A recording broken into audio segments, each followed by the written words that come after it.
Hello, everybody. Hope you're all doing beautifully. Neil with Portal to Ascension here, and I'm so excited to be with you. We have another amazing interview. Today, we have Cara Goodwin, and I'm so excited to be bringing her on, interviewing her. Even though we've been connected for a few years now, I think 3, 4 years, this is the first time she's being featured on my podcast, on Portal to Ascension podcast, YouTube. We're going to be doing a lot more with each other. She's going to be one of the speakers at the New Living Expo as well. And I have been on Kara's podcast, I don't know, 3 times, 4 times over the years, and has really, really enjoyed the conversations that we have together. And she has such a great podcast, such great energy. So I'm excited for you guys to meet her as well. So we'll bring her on in just a second. A couple announcements to start. We are doing the New Living Expo in April, so go ahead and check it out and tune in. The website for that is newlivingexpo.com. We'll end today with a trailer. And if you are new to Portal to Ascension, go to our website, portaltoascension.org. You can sign up there. We create over 70 events a year on different types of topics, all types of conscious topics under the sun, really. Anything that I had the opportunity to really think about, want to learn about. And then so much more inspiration that has come my way and my team's way that we decided to create an event on to really go deep into all types of topics. And then, there's a quote in the Rig Veda, and this, you might think that this quote is universal. You probably heard it somewhere else, and it goes, "There are many pathways to the same destination," and that is the quote that has been utilized for the reason why you cannot convert into Hinduism. Why aren't there any Hindu missionaries? You got Islamic missionaries, you got Mormon missionaries, you got Christian missionaries, you got people converting everywhere. But why don't you have it in Hinduism? Because of that one line, that there are many pathways to the same destination. And that goes to the reason why you don't convert is because all pathways lead you to the same place. Whatever you're destined, whatever you're born with, you can always find some inner truth within that.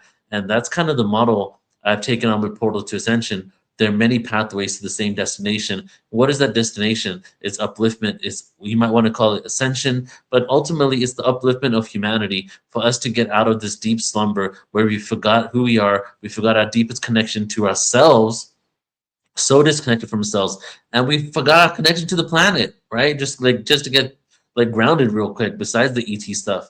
And by understanding that awareness and tapping into that from maybe ancient history, from understanding extraterrestrials, from knowing about Atlantis, from doing energy healing conference, from doing breath work, all of them are stepping stones, but they all lead to the same place. So we create 70 events a year on Portal to Ascension. You might say there's not even 70 weekends in a weeks in a year, but we do multiple events on the same day sometimes in different places in the world or online. And if you sign up at portaltoascension.org, you get access to hundreds of hours of presentations. So go ahead and do that. And we're right about to launch a whole new epic, I gotta say, one of the best conscious streaming websites that I've ever seen. It took us so much energy and love to create this new thing here, utilizing all types of crazy technology to make a really amazing experience for you.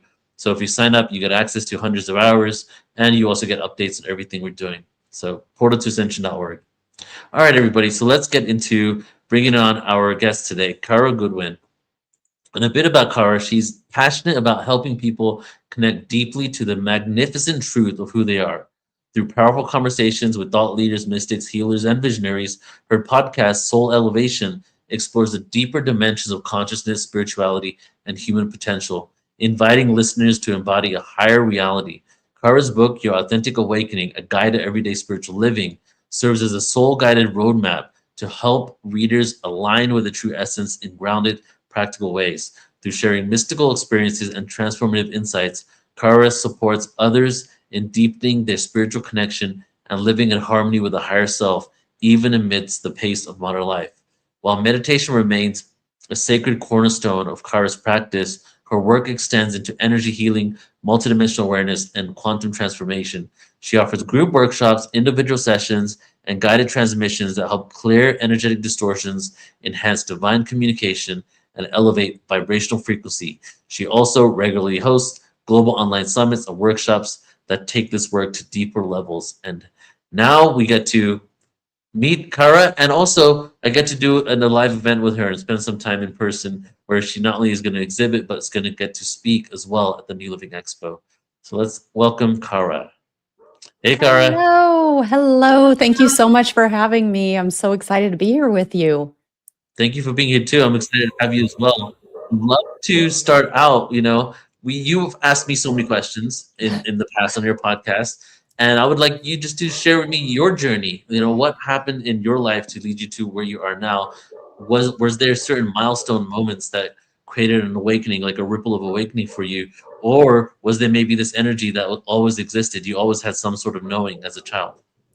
It's so funny because I feel that I had a watershed moment, or I mean, it wasn't one moment, but it's interesting as you were talking about all the paths that lead back to the same destination. That I think is true for my journey as well, where it started with this, as a child I was curious, and I think I was really connected as a child, and but those memories are starting to come back. Like, there, if you were to ask me 5 years ago, were you a contactee as a child? Did you have, like, psychic skills as a child? I'd be like, "No, no, no, no." That I didn't become interested in any of this until my awakening as an adult, because I went so mainstream. I went, like, I went to public school, I went to college, I had a family, you know, I did all the regular world things, and then had a disastrous year. And I'll go into that, but that really brought me to my knees. And that was when I was like, okay, what's this meditation thing I've been hearing about? I need something. Um, but especially recently, there's so much coming in from my childhood that I'm like, oh my God, like, there's a lot I shut off. There's a lot that I forgot, or I didn't even make the connection. But now I hear about, like, these different things that go together that I'm like, oh my God, maybe that wasn't a dream, or maybe that wasn't what I thought it was, how I explained it away. So my path has been this meandering, winding, some, like, really mainstream, not even considering the spiritual aspect of life, and then going into, some, like, having a guru, and then leaving that, and then having a different guru and leaving that. And so it's been a lot of things. And the deeper I go, I feel like the more I come back to the beginning again, and I think it's a spiral. You don't go back exactly to where you were, but it's similar territory. Right. So, um, What happened with I'm curious how meditation assisted you, because obviously your I think your original name of your podcast had the word meditation in it. Right now it's yeah. shifted a little, and because you speak to so many people on different topics, right? You've probably expanded a little more, but so you had this challenging year, and then you're looking for something in order to really, like, how do I feel better, right? Mhm. And then you found meditation. And what did that journey look like when you started moving into meditation? What did you find exactly? How much meditation did you do? How long did it take you to get to a point of peace? Yeah, these are great questions. So, I was going through a really hard time with, it started with the death of my sister-in-law. She took her life, and so that was she was a very close friend of mine as well. Um, and shortly after that, our dog died. Shortly after that, my stepdad was having surgery on his brain stem. We're talking weeks. And then few weeks, maybe a couple months after that, no, not even, maybe a month after that, my mother-in-law was hit by a motorbike as she crossed the street, and was in the hospital recovering from that for a while. And then my stepmom went into the ICU with a failing heart, went to the top of the heart transplant list, and a heart transplant is what saved her life, which is, of course, a very serious operation with big recovery. And so we were close to losing. We did lose my sister-in-law. I'm very close to losing other people that we really loved in my family too. So um, I really felt like the ground was so unsteady under me. I'd had so much security before that, and then it was like every time the phone rang, it was something else. And so, yes, I'd always been drawn to meditation. It had been one of those things, it'll news articles will show up where it's like the power of meditation and it's changing classrooms or people are implementing it in the workplace and it's having all these dramatic effects. And so it had been one of those things that I'd wanted to try for a long time and I had tried it, but I hadn't really gotten any traction with it. I hadn't really had immediate results. And so I was like, I'm not doing it right. I don't know how to do it. Okay, on to the next thing. But when things came crashing down so quickly, one thing after another, I was like, okay, I've always been intrigued by this. I'm really gonna like double down on it now. And I got a teacher. That was the big thing. So instead of just like sitting down and trying to figure it out myself or thinking, well, this is something anybody can do. So I guess I just don't think. Let me sit down and not think. That have you tried that without any like techniques or anything? Nope. It's not really the recipe for success. It's I needed some techniques and I needed some guidance. I needed somebody to say like, "Okay, here's what happens physiologically. If you do this with your breath, then it does this to your mind and it helps you to overcome those thoughts. And by the way, it's not really about turning off those thoughts. Those thoughts are going to come up. That's natural. Don't let that stop you. Just notice that you've gone deep into thought and choose to come back. And you might have to do that over and over again. And that's what meditation is. So change your expectations and it's okay. And here's what you do when that happens.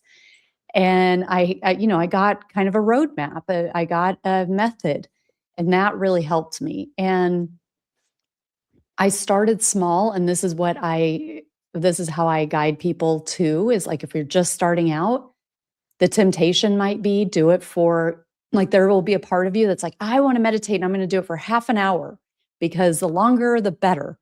But when you're just starting out, the mind wanders and half an hour, like 5 minutes feels like a really long time when you're not used to meditating. So it was starting 5 minutes, starting with guided meditations, allowing another voice to remind me where I am in my practice or to guide me through the practice. That was really helpful. But it's interesting because you asked like how long did it take before I noticed results? Mhm. And so that's also an evolving question because I think I noticed results right away. I loved the way I felt right away. Um, but the results are also cumulative. So actually noticing the results when you're not meditating or when it's not immediately after, but you're gaining more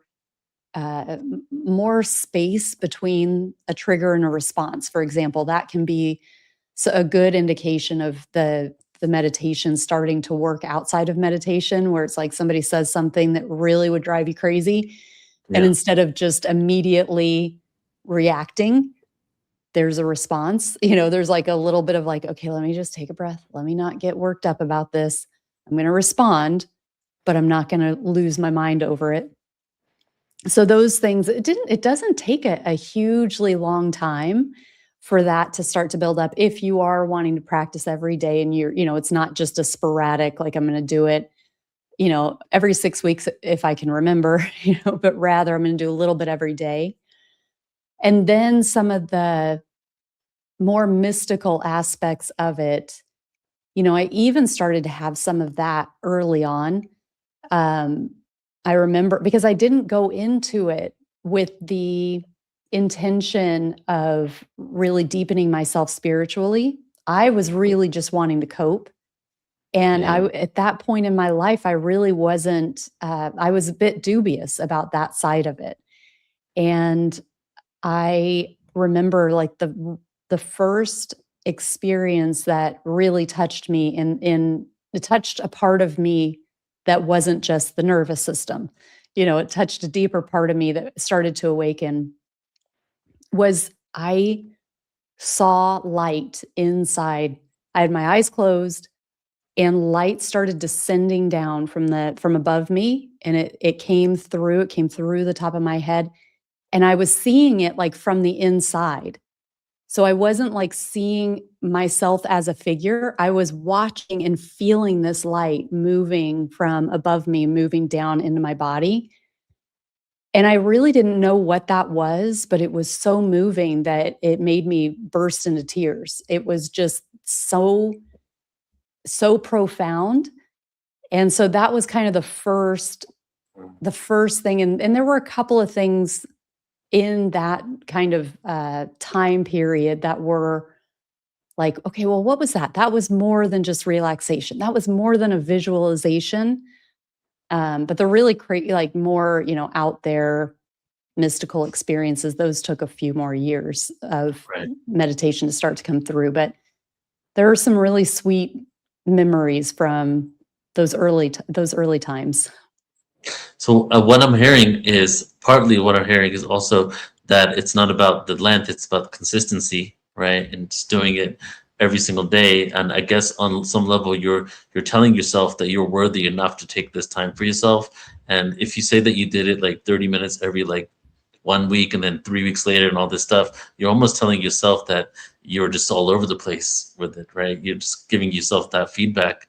I'm curious about guided meditation because for so long I could not listen to someone, right? And I thought that it was just maybe I'm not the type of person that listens to someone and following guided meditation. Then I started reflecting on it in a way I realized that, oh, I can't focus enough on the words. My brain is so scattered that it's actually challenging for me to focus on the words and follow the guided meditation. So, what's your take on what I just shared, and then guided meditation in general? Like, is if you can't follow guided meditation, is it because maybe you have a different way of approaching meditation, or is it probably more likely that you maybe need to calm yourself down enough to be able to listen to the words and follow it? Oh, that's a great question. And I'm not sure that there's like a hard and fast, one response because so many things are just down to the individual.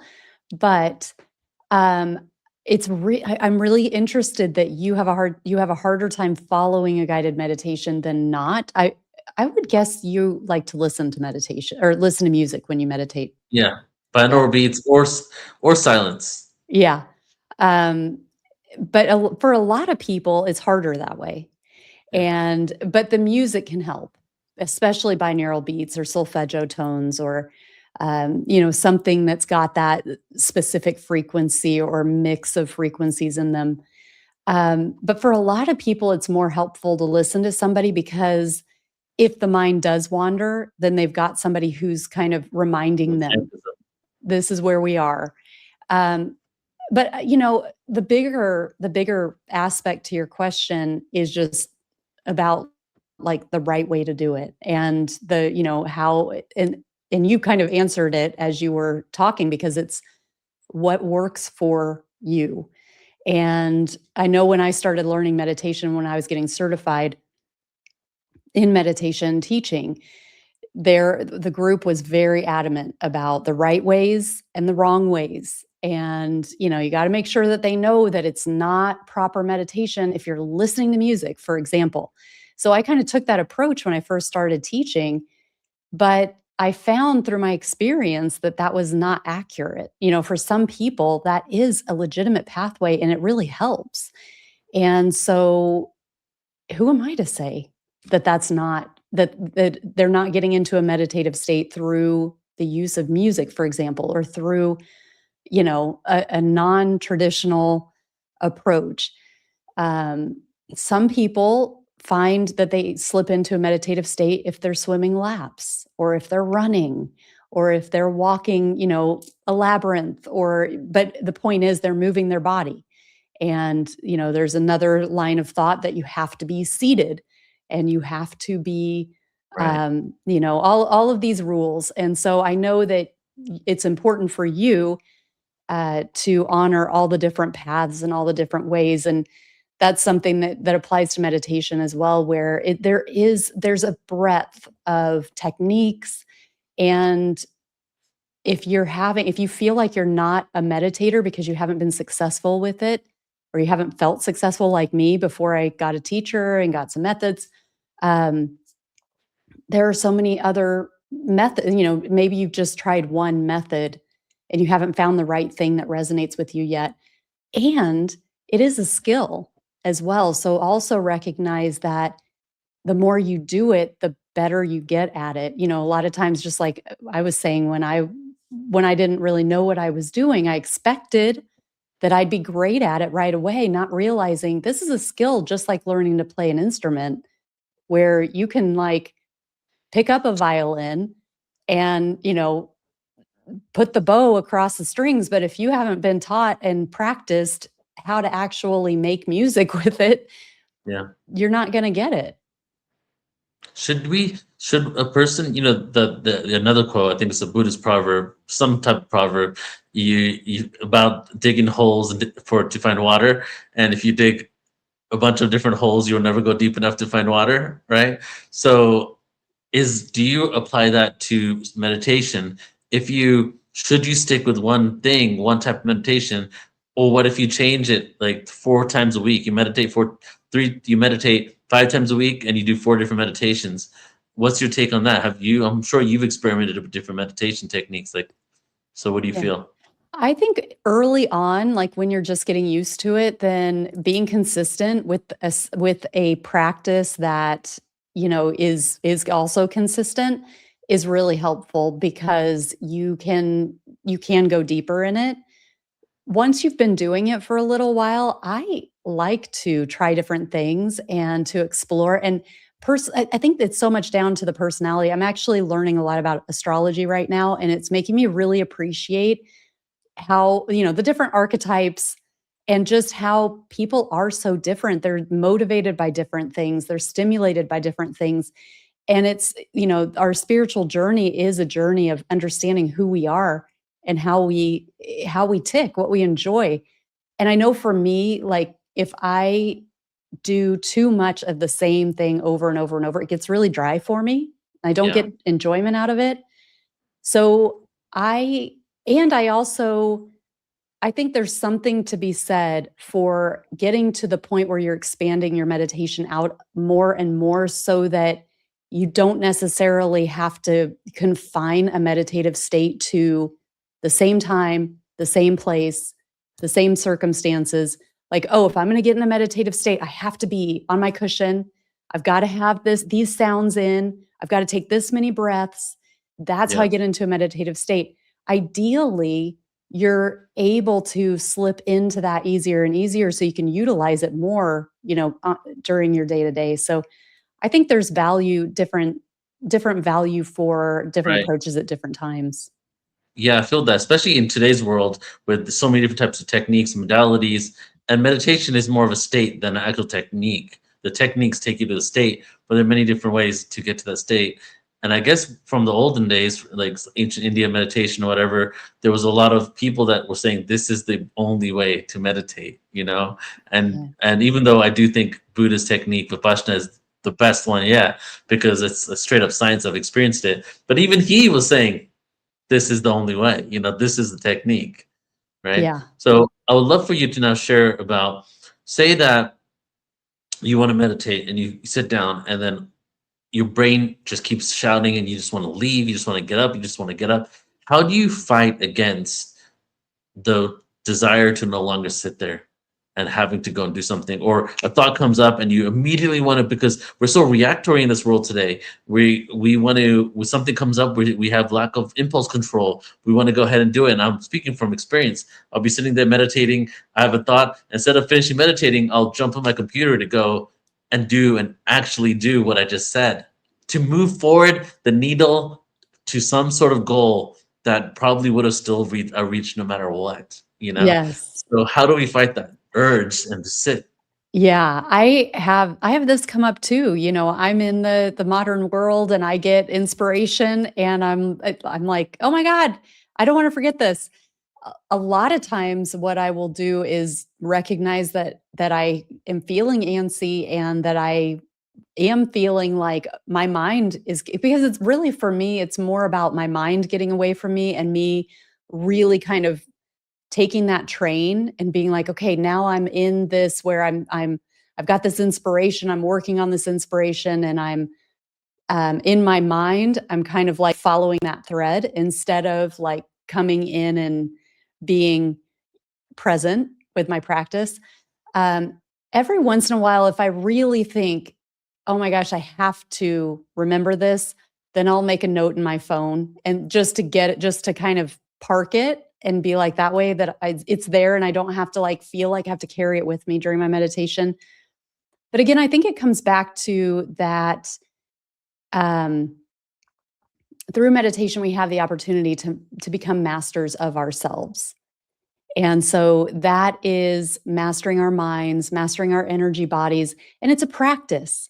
It's a practice. So we're not going to be 100% all the time, but I think that the bigger picture of what we have the opportunity to do with meditation is to say, okay, I get these thoughts, I get these impulses, I really feel them, and that's just one aspect of me. I'm tuning into the bigger aspect of me right now, and it's important. And like you started, the early on where you're like, we're worth it. We are worth it. This is a time of our day, a precious time where we're connecting with something bigger than ourselves.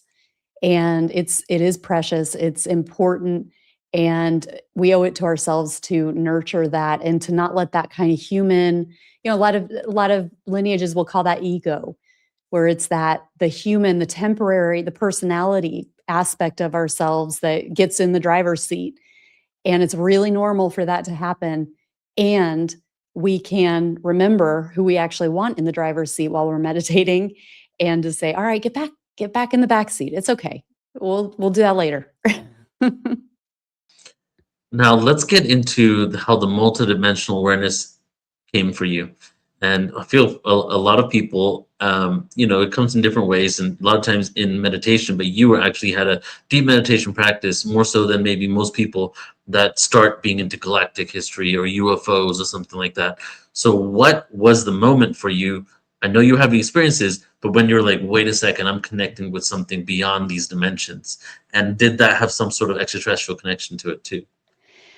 So mine was pretty wild because meditation is it's so foundational for me and it's such a non-negotiable part of my day. And when I have had these types of experiences, 99% of the time it's as I'm about to fall asleep as opposed to when I'm in a seated meditation.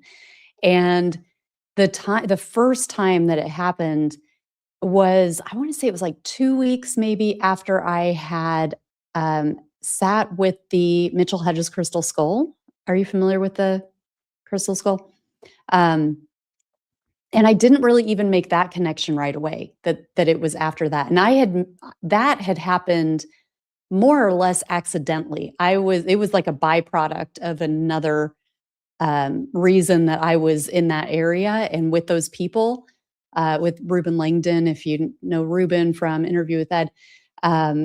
But if we just so happened to be on location with the Mitchell Hedges Crystal Skull, and I got to, have like a quote unquote go for a ride with the Crystal Skull.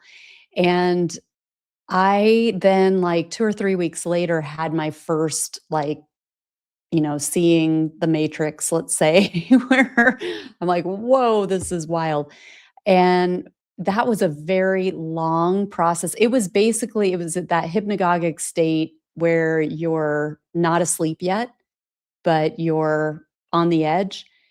And I was able to hold that state for quite a long time. And I experienced vibrations within my body, mostly like in the chakras, but not all of them at once.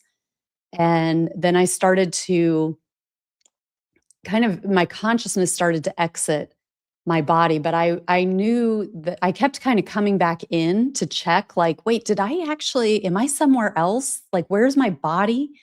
And so I would come back in and like bring my awareness back in. I'm like, no, I'm still in my bed. And then I was able to kind of extend back out. And it would change. Like, it was really interesting. I've had other experiences like this too, but it was like the further away from my body my consciousness got, the thinner the visuals and the energy became. and and it would organize in different ways. But it began with color. I was mostly seeing color. I was seeing some moving energy, like uh, patterns, patterns that were moving. Everything was very dynamic and moving a lot. And then it was like I could lift up. Part of it was me directing it, and part of it was just noticing what was happening. But then I was kind of lifting up higher, and then things started to thin out more. And I think I have these layers correct, but I may not have them. It's like trying to go back and remember because it's been a few years now. But um, then things became more like more shapes, more defined shapes instead of instead of the focus on the colors. As I went further, then it reminded me of like scaffolding, like thin golden lines that were all connected. But it was really interesting that as I was moving through, because I said that sometimes I would come back, I would like move back into my body just to see, like, am I still in my bed? Am I alive? Like, can I breathe? Um, it was like I would quickly move through, and it was as though the form would come back over what I had been seeing. So when I talk about that, like scaffolding, where it was just these thin lines, it was like that's what was within the layer below that. And then when I moved down to the layer below that, then it was like these big colors, but they had within them the scaffolding and the geometry. Um, and I had a lot of different experiences in that particular night. I saw this kind of a spiral. It was like it was a spiral labyrinth kind of feel to it. And I understood that this was a representation of time, and there was a specific coordinate in this spiral, multi-leveled labyrinth thing that I was looking down on, and that was the pinpoint of the time where I was at that exact time that I was having that experience. And then I was like, "Okay, well, what else is here in this labyrinth?" And so my consciousness like leapt to a different part of this labyrinth. And then I saw this girl that was probably about 10 or 11 years old. And she was standing in front of this stone house with this really gray sky. And there was a big tree, and she had a horse that she was in front of. And I was like, okay, well, that's what's going. And it was like the 1800s, and it felt like maybe Scotland, England, Ireland, that sort of area. And I was like, oh, okay, well, that's what's happening in that part of the labyrinth. So there were a lot of different elements to that. And then over time, I've had similar experiences that have had similar flavors to that, but Yeah. they never, like, a lot of times they don't repeat. The colors and the geometries and that the movement, all of that, I see a lot. I see space a lot where I keep, because it was like if I kept going, then I was just out in this empty space, but there were pinpoints of light. And that was one of my earlier visions in meditation too, was seeing a spiraling galaxy. And I was like, why would I see a spiraling galaxy? Like, I wasn't interested in space things. I didn't know about star seeds. I didn't know about ET connections with spiritual work. And I Hmm. was asking my teachers at the time, like my spiritual teachers, my meditation teachers, and they were just kind of like, well, just don't. They're like, that's cool, but don't get caught up in it, And so they didn't have any answers for me. And I was like, Yeah. okay, I don't know what that was. And that's another thing that I'll see regularly. Yeah. Well, you shared that it happens a lot when you are about to fall asleep, right? Mm. And you shared like an in between kind of state. And I remember one time I was, it's such like, it's one of those memories that is just so vivid, even though, like, for the most part, every other day before that and after, I don't remember, but that moment. And I'm in my apartment and I'm falling asleep.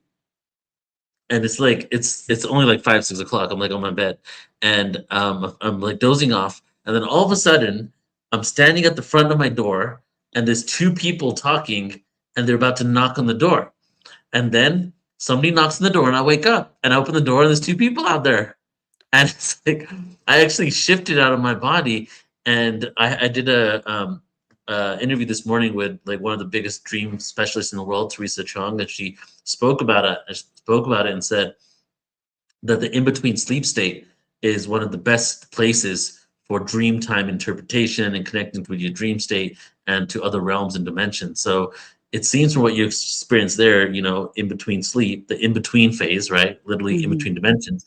But what you shared also was almost like you were like in a place of timelessness where all things are happening once. It's the matrix, it's other worlds are bleeding through. There's a past life incarnation. Would you say that's what's Yeah. happening? Yeah, yeah, definitely. And there are different ways that things show up. I love what you share with being able to kind of bend time a little bit in that. I've had a similar experience with my being in that state of, and this was, I think, before any of the more multidimensional things came up. But I remember once that my cat jumped up on my bed, which is funny with considering the movie The Matrix, because I watched that then later and I was like, oh my God, a cat. That's weird. But it was like she jumped up on the bed and then immediately jumped back on the bed. Like she didn't jump down. She didn't jump up and jump back down. She jumped Ah, on the bed and then she jumped on the bed. And I was like, that's impossible. It was so weird. And another night in the same kind of time frame, I had to get up to turn off the fan. But I woke up and I was already standing there turning off the fan. It was just a weird, like, I didn't sleepwalk, but it was like a part of me joined late. Like I know I made the choice to get up and turn the fan on, but yeah, then there was a part of me that was just like there and suddenly I'm there at the switch, you know. So it's this time is very weird in yeah, general, but in that state it seems very flexible and malleable. yes, But yeah, I think we have a lot available to us in that hypnagogic state. And it's funny because we have these experiences, I call those kind of like the peak experiences. You feel so tapped in and you're experiencing a reality that feels truer than our regular reality. It's like they're the underpinnings of so much of our daily, that are interactions that are hidden. But there's also the aspect of when we aren't having those experiences, right? So, you know, there's a part of me that just loves that hypnagogic state, loves the mystery, loves the potential of it. And I have to temper that with the the the trying too hard, yeah, and like and getting frustrated when it's been a while since it's happened, because it's like I can't control it when it happens. And so there are times where I just have such a desire to experience things like that, and then I wake up in the morning and I'm like, I don't remember anything, because so much of it too, everything I've explained is familiar. When I'm doing it, when I'm in it, I know it. Like I'm familiar with it. And I hypothesize that we all interact in these realms all the time, but we don't remember. It's beyond our human brain, but our consciousness is doing it all the time because it is so familiar. I'm like, I know this place, but I always forget. I've written because I write it down a lot. And I write that's a common thing. I know this place, but I forget. I want to remember. I want to remember, and I keep forgetting. yeah. That's what happens during plant medicine experiences. A lot of people too. It's like completely brand new experience, but it feels like you're home. Like, oh yeah, or there's some sort of memory. But I guess it's because you were piercing through that veil. We shared that meditation. We shared about the whole thing with time. And I guess with meditation, technically, if you're connecting to the void is a place of timelessness. And through meditating, you're able to have longevity, you're able to extend your lifespan, you're able to repair parts of your body. So technically, that kind of thing happens in a timeless spot, right? And you also shared some things about like wanting that need and desire. And the whole thing is it's so crazy how like what you resist persists. You know, like if you like want something so bad, your chances are you're not gonna you're like it depends what it is, right? But when you want to have an experience of something that you need to not be attached to the outcome for, right? Yes. And Right. the more you want it, the more you're pushing it away, right? So it's Yeah. like you just the only way out, like because it's an outward experience technically, because it's a validation and acknowledgement. Wow, I finally reached this goal, right? But the only way to do that is to really go within and quiet, I guess, create some sort of silence within yourself. Yeah, absolutely. It's the way that I do it, and quote unquote do it, but the way that it happens for me, that's a better way to say it. Like we've been talking about, it's right on the edge of sleep. And so that's the tricky thing is that so often I just fall asleep. And I'm like, and once I'm Yeah. asleep, then I don't, it's like too late. So that's kind of the humorous thing about it is like, okay, I really want this experience to happen. In order to try to get it to happen, I have to kind of fall asleep, but I don't want to fall asleep, but usually I fall asleep. Yeah. Have you heard about the telepathy tapes? You probably have, right? Oh yeah. Yeah. Okay, Love so it. you shared about the realm that you have a theory that we all meet in this realm. So I don't know if you heard the episodes about the realm that these kids meet in, right? So Yeah. The hill. yeah, yeah, it's like so that exists, but they have this extra ability, this extra sense that is online that we all have, but they're it's almost like, like in those movies where sometimes one of your senses are gone, you're now deaf, but then this other sense becomes more powerful, right? I Yeah. think there might be some truth to that. And so there must be this other realm they're able to interact with. And from, having the conversation this morning with the dream state person, the specialist on it, and she's saying like we have no idea how many places that we go when we dream and what happens. And our dreams are literally the good voice in our brain. You know how we have the ego and we have the negative self-talk? The dream is your deepest part of your brain trying to tell you what is going on in your life that you need to focus attention on. And then if you haven't focused attention on it, the deep voice inside of you starts giving you nightmares so that you can wake up and be like, why was that vampire chasing me? You know what I mean? Yes. And Yeah. it's that deeper part of yourself that connects you to this other realm that we go and visit every single night. Yeah. I love that. It actually reminds me of a dream that I just was talking about. I had this dream a while ago, and I know that you have a connection with like the dragons and the but I had this dream a little while ago, and I mean it was within the last few months, but I was there was an I think it was an alligator. It was some sort of like earthly reptile. So not like a reptilian, but Yeah. a reptile. Okay. And and it was getting angry with me. And and it was it like kind of started to like lunge at me or to strike. And then I realized there was glass. So it was trying to strike me, but there was glass in between it.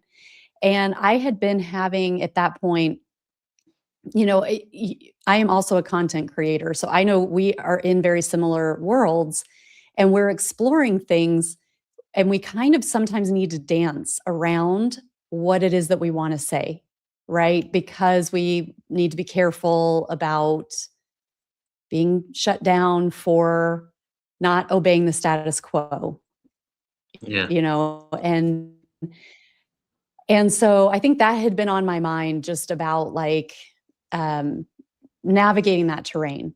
And there's a sense of knowing that you're being monitored. Like we're all being monitored, right? If you're going to be online, like we just know, especially with, what happened with the pandemic, for example, people were getting shut down when they were going against the narrative. And so that indicates people were watching and flagging and so forth. And so with this dream, I was feeling, I mean, what I kind of got from it was this. like, yes, there might be some watching, and there might be some antagonism that happens through the watching, but there is this protection there. And and so I kind of came out of it as like, all right, let him watch, but I'm just going to hold to my truth, and I'm going to be as respectful as I can and understand the rules as much as I can and not intentionally be antagonistic, but let him watch. I've got the protection that I need, and so forth. But I was just talking to somebody about that dream right before, and it was so relevant to what you were just saying. Wow. Yeah, because that's beautiful. Thank you for sharing that. The whole component of, like, you really can't there's a lot of things we can do things about, but there's certain things that, unless like you go and like stop a facility or invade some sort of organization, you're Right. not you're not going to stop it, right? But we worry and we get paranoid, and and all it does is affect ourselves. And so I completely agree with that, your interpretation there. When I first started doing these events, it's kind of calmed down now, but for years I would have people saying to me, "Aren't you scared? Like, because of the events I create?" And I was like, "No, I never even thought about it. Thank you very much for like reminding me." And it was because I was like, I was doing like truth about cancer, and then obviously I was doing deeper stuff than that goes, way beyond. And I said no, because like I have like the filter of spirituality that everything bounces off. And the only thing that really does happen is shadow banning. I think I that's the most. That's I'd rather take that than the any other type of consequence. Yes, that is No. exactly where that conversation that's why I brought Yeah. that dream up, and I was like, and I said, that's the biggest thing I come up against. I just did a Yeah. live on it actually this morning where I have actually, um, this here, a whiteboard, and so if there are certain because that word can cause that to happen, it's one of the Yeah. words, Just and saying the so word. There we yeah, go. We just just saying the word. And so I yeah. wrote it to avoid, trying to color inside the lines, right? Yeah. Yeah. And but that's the biggest thing that I've seen where I'm like, 20 views, seriously, that's not like Right. Right. you go So from I hundreds to 20, like this is obvious. It's happened multiple times to me on YouTube, and Yeah. ultimately, I feel like my number one response is that, it's all about vibration, and if I'm not even really contemplating and giving it energy of I might be something might happen to me, I'm not really opening myself up to that. And even if that was going to happen, me worrying about it is only going to affect me. Let me just be myself 100%. And if you look at all of my stuff here on PTA, like we have 75% of the stuff is something that either someone, who isn't in the know, I either think I'm crazy because they don't know about this stuff, or it's just completely just self-empowerment tool that anybody looking from a third person perspective are just going to be like, oh, these guys just trying to help people out. And then we have other components as well, obviously going deeper on it. But I ultimately also feel that I used to say the darkness is working for the light, but now I think that they're working together. I don't want to create hierarchy between the dark and the light, and I feel that it's open source. It's free range right now. We're able to do everything that we want to do. We're able to speak our truths, and a great example is that YT platform, and then other ones, they released entire statements and apologies and reinstated so many different people, including like in New York, a lot of people who got fired from COVID got like back pay for over a year of back pay because they were fired because of certain things, right? And Oh. so, and I keep my finger on the pulse. It's like the nature of this job, right? All I see is that freedom of speech and freedom of expression is being allowed more than ever before now, even though it looks like on TV that it's not, you Isn't that know? interesting? Well, Yeah. I really appreciate that perspective because I, it, because I do, like I said, I try to be careful, and I didn't even know that that had happened. So that gives me hope, Yeah. and Like YT just reinstated like thousands of channels, including Laura Eisenhower, with apologies. really, They did, and wow, a year ago they did the whole statement apologizing on some of this stuff, right? And then wow. Yeah, and then people have been in trials in courts in Europe for the last year have been following certain pharmaceutical companies have been, you know what I mean? And it's things that I never thought would happen, but it's slowly but surely occurring.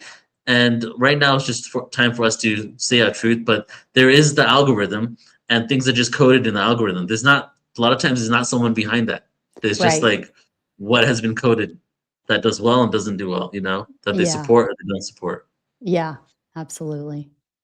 So, okay, I'd love to get back. Let's get back into the conversation now. But I would love to speak about your presentation at New Living Expo. It's called Your Invisible Geometry and How It Shapes Your Perception. So I'd love for you to speak about what does that mean?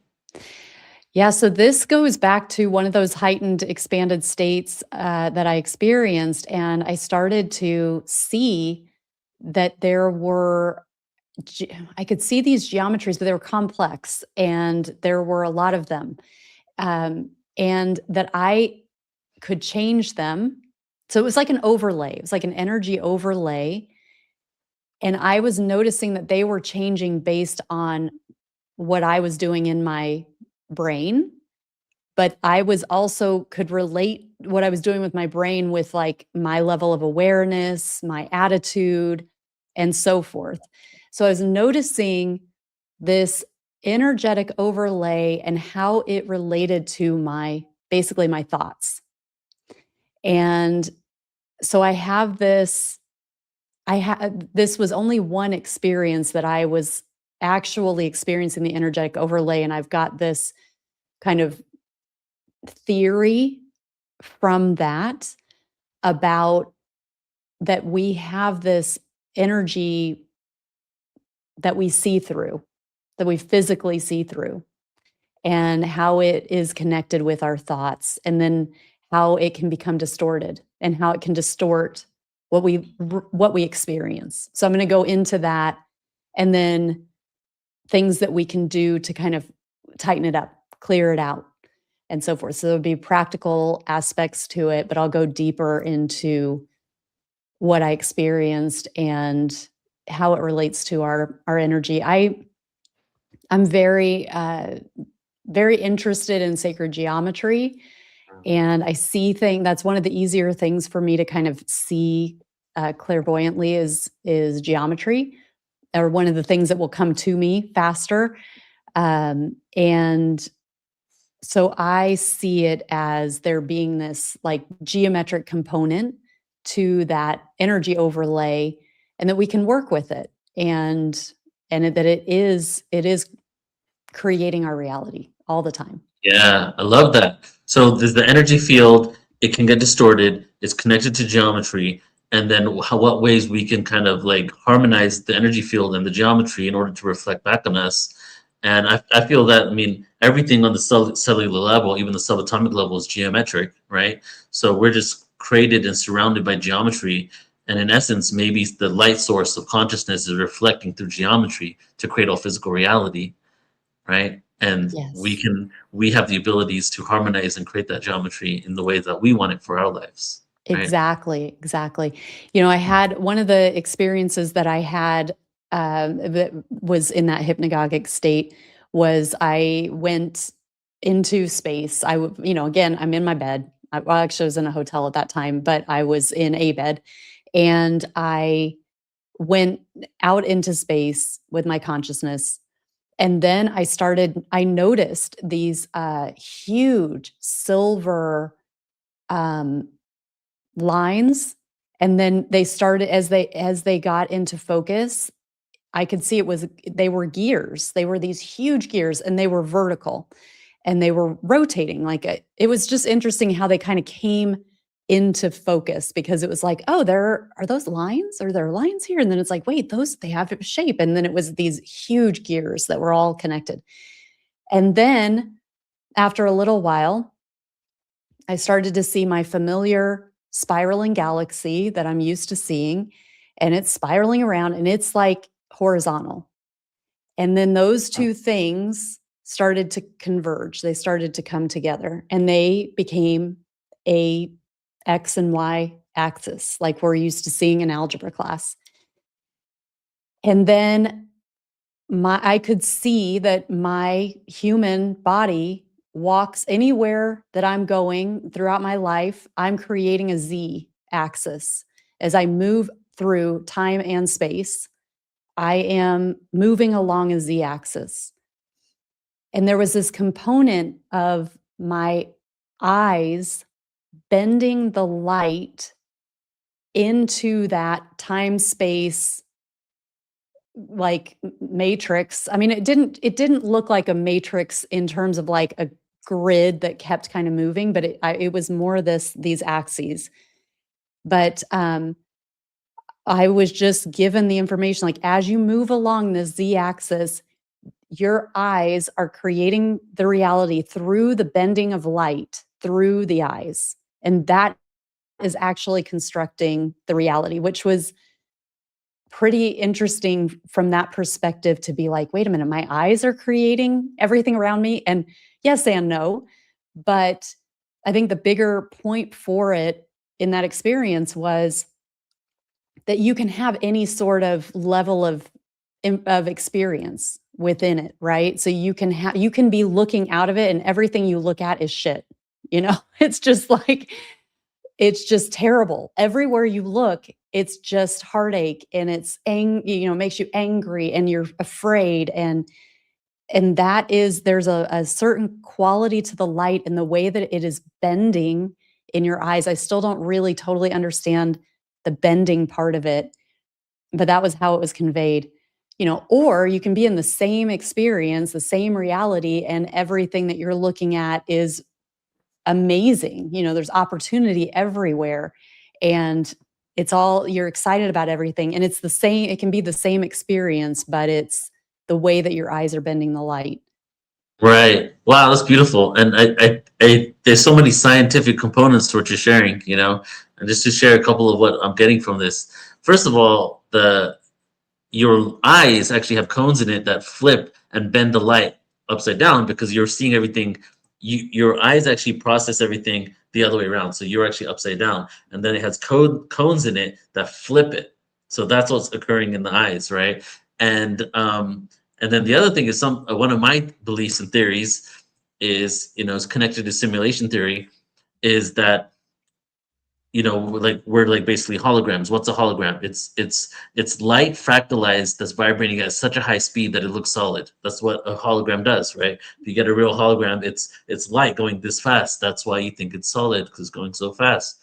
So, but how does a hologram work? It has a projector, right? And then it has a lens, and then it projects the hologram. So our brains are the projector, consciousness is the light source, and our eyes are the lens of the projector. Oh And my then goodness. and then we literally reflect. We are organic projection machines that are reflecting outside everything. And then what is everything we perceive? Everything is only perceived by the light hitting it. Otherwise, we can't even perceive it. So it's like, I haven't paid Yes. the equations yet, but it's Yes. Oh like, my gosh. yeah, I love that. That's so complimentary to that you're yeah, it's filling nice in so conflicting many with the thing. gaps. Yeah, yeah, yeah. And the whole XY thing as well, like this is how three dimensions work, right? Because we exist in four dimensions, which is time is the fourth.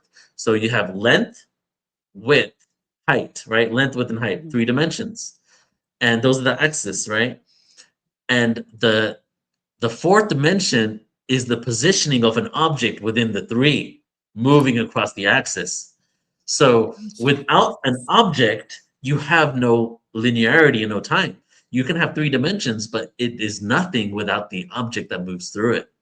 And we are the Yes. object moving through it, Yes, I love it. right? And that's exactly what I was showing because it was like as you move, you're on that Z axis, but you're moving through like that was a component of it. You're moving through it, which would be Right. time.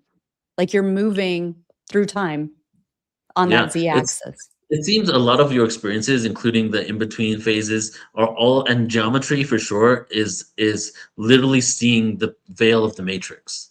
Mm. That's what it sounds like, Yeah, yeah, you know, yeah, and like walking the line of the matrix, seeing how we do it, like what the geometry is behind it all. It's cool. yeah, yeah.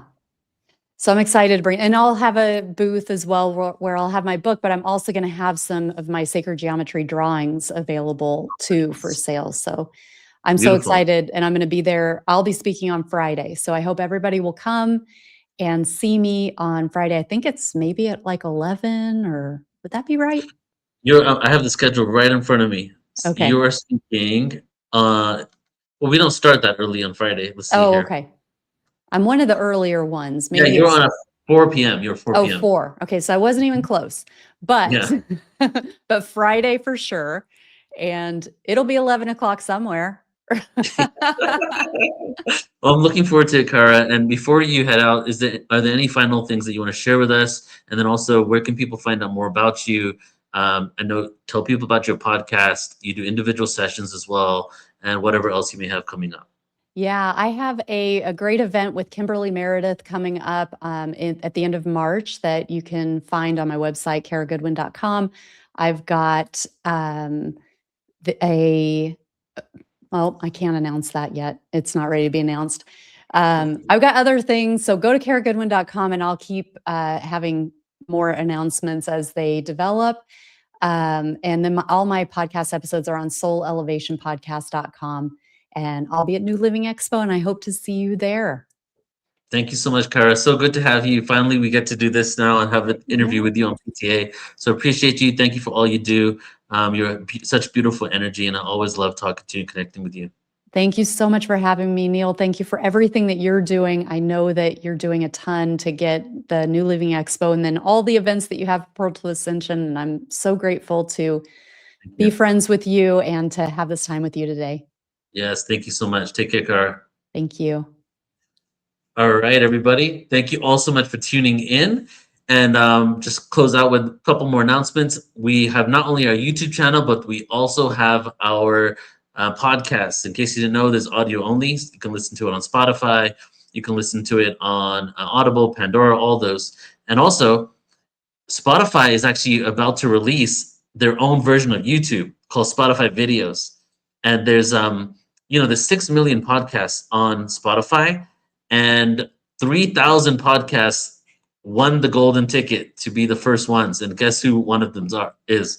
It's us. So we're going to be able to be featured now on Spotify Video. It's not like the video podcast. It's actually just like the video platform, just like YouTube.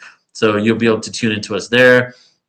And then also check out our website, portaltoascension.org. All of our events. We have a cruise coming up with the New Living Expo. We have our event in Glastonbury, England, which is one of the most fun events that we do. 3 days of a conference, 3 days of tours, King Arthur tour, Stone Circle tours, and post-conference workshops as well.